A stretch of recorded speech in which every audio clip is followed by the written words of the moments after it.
Hello traders, options buying பண்ண லாபம் வருமா இல்ல ஆப்ஷன்ஸ் செல்லிங் பண்ண லாபம் வருமா? எந்த டைம்ல எது பண்ணா ப்ராஃபிட் வரும்? வெறும் சார்ட் பேட்டர்ன் மட்டும் போதுமா ட்ரேட் பண்றதுக்கு? வாங்க தெரிஞ்சுக்கலாம்.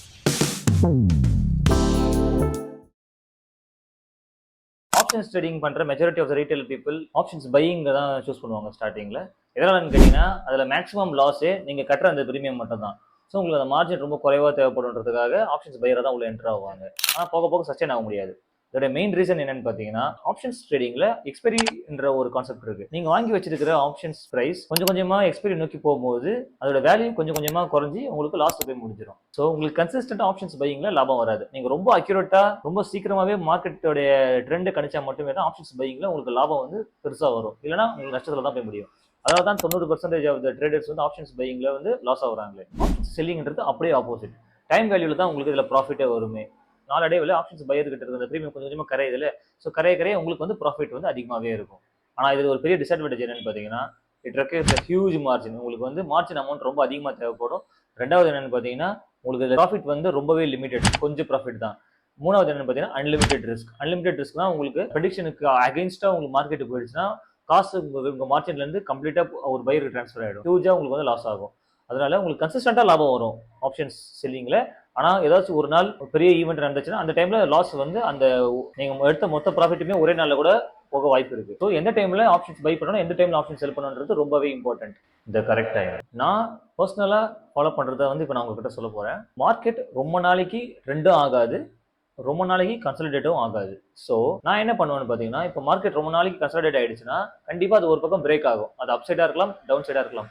ஸோ நான் வந்து அப் சைடுக்கா இல்லை டவுன் சைடுக்குன்னு சொல்லிட்டு ஒரு வெயிட் பண்ணுவேன். வெயிட் பண்ணுறதுனா என்னன்னு பார்த்தீங்கன்னா உங்களுக்கு global market sentiment, Indian market sentiment, institutional players வந்து லாங் பொசிஷன் ஹோல்ட் பண்ணுறாங்களா, ஷார்ட் பொசிஷன் ஹோல்ட் பண்ணுறாங்களா அப்படின்ற ஒரு டேட்டா பாயிண்ட்ஸ்லாம் வச்சு தான். ஸோ இந்த டைமில் எனக்கு வந்து சப்போஸ் பை சைடு போகிற மாதிரி என்னோட ப்ரெடிக்ஷன் இருந்ததுன்னா நான் வந்து ஆப்ஷன்ஸ் பையிங் பக்கம் போவேன், கால் ஆப்ஷன் பை பக்கம் போவேன். இதே வந்து நான் டவுன் சைடு போகிற மாதிரி தான் இந்த டைம்ல புட் ஆப்ஷன் பை பண்ண போவேன்.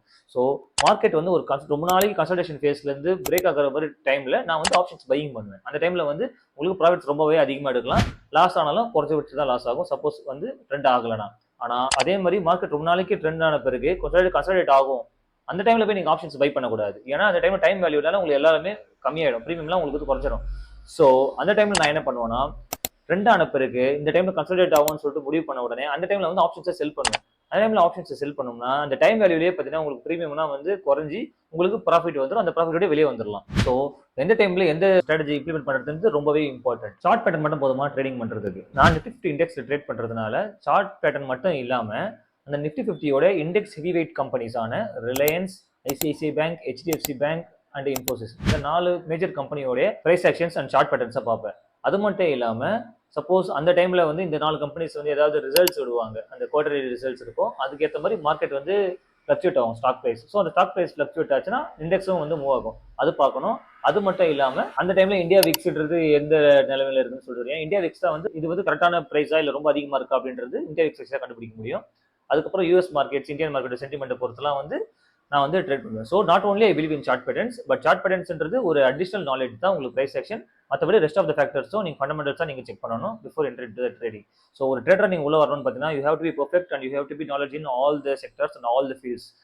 ஜஸ்ட் பை செல் அப்படின்றது மட்டுமே இருக்கக்கூடாது. எல்லா பக்கமும் நீங்க வந்து கவனமா இருக்கணும். அப்பதான் வந்து ட்ரேடிங்ல வந்து சர்வைவ் ஆக முடியும். பிகாஸ் ஒன்ஸ் நீங்க கேபிட்டல் லாஸ் பண்ணிட்டீங்கன்னா திருப்பி ட்ரேடிங் மேல இருக்கிற கான்ஃபிடன்ஸ் வராது, உங்களால திருப்பி வந்து ப்ராஃபிட் மேக் பண்ணவே முடியாது, ரொம்ப கஷ்டமாகி போயிடும். அந்த லாஸை வந்து திருப்பி விட்ட லாஸ் எடுக்கணுன்ற போயிட்டு திருப்பி அதிகமாக தான் போய் லாஸ்ல போய் முடியும். ஸோ வரதுக்கு முன்னாடியே எல்லா விஷயத்தையும் தெரிஞ்சு உள்ள வரது ரொம்பவே நல்லது. ஸோ இந்த வீடியோ மூலமா உங்களுக்கு ஆப்ஷன்ஸ் ட்ரேடிங் பத்தி ஒரு ஜெனரல் பிக்சர் கிடைச்சிருக்கும்னு சொல்லிட்டு நான் நம்புறேன். இன்னும் இன்ஃபர்மேஷன்ஸ் நிறைய இருக்கு.